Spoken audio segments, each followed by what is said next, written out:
7.5 miles to Slayden, and starting from about Slayden, then it's 9 miles to Highway 90A.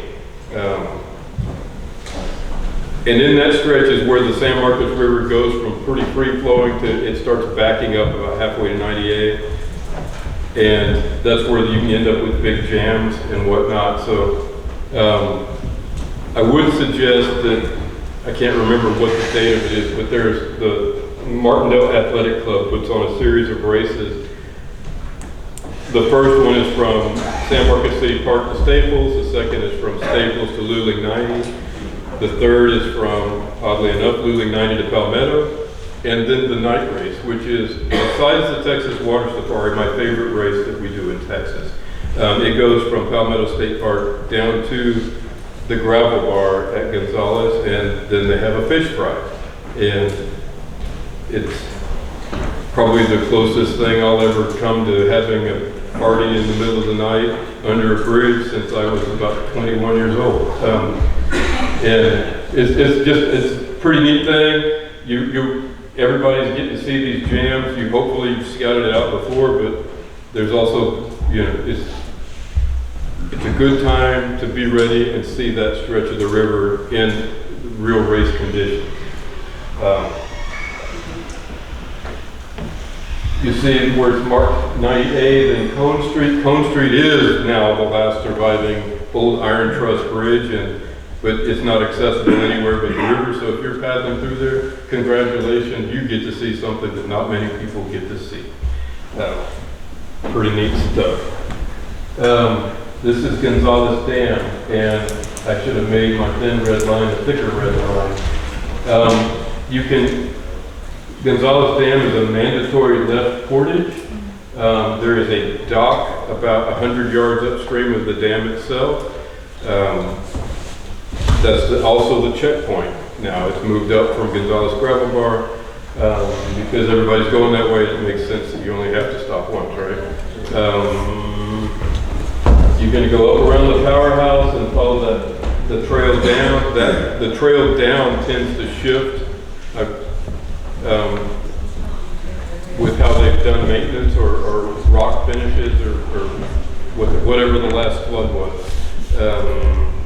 But it's a much safer portage than going around right. In extreme high water, we will make a right-hand portage, but it will be a pretty long portage that cuts off a loop, but it's a long carry of the boat. But you'll know it before you get there.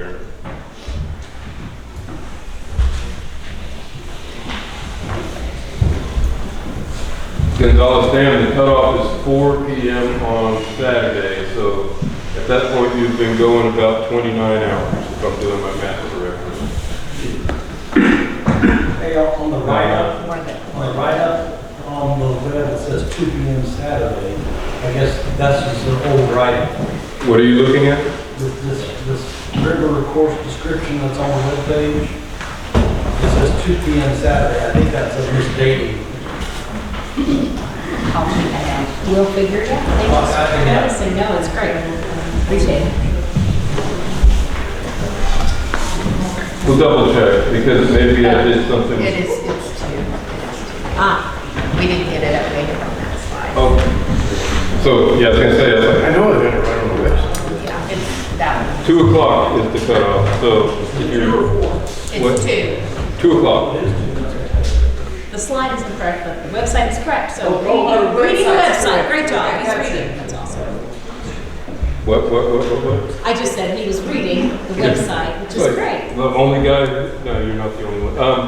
At the Gravel Bar at 183, this is a pretty decent place to sleep. I mean, if you get lulled to sleep by 18-wheelers going over the bridge. However, it is nice and flat, and your team captain can kind of watch over you to tell you to wake up and what have you.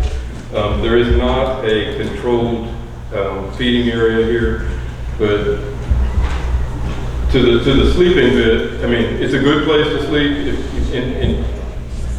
Man, if you're getting there close to cutoff time, you'll be able to sleep because you're going to be pretty tired. But if you do stop to sleep and you choose to use a place upstream or downstream of an access point, communicate that to your team captain ahead of time if it's a planned thing, because nothing freaks a team captain out more than they're an hour late. Oh my gosh, they're 2 hours late. Oh my gosh, you know, it's like they will start losing their stuff. Especially if it's your mom. And this is where we got to the Guadalupe, so we'll take another little break for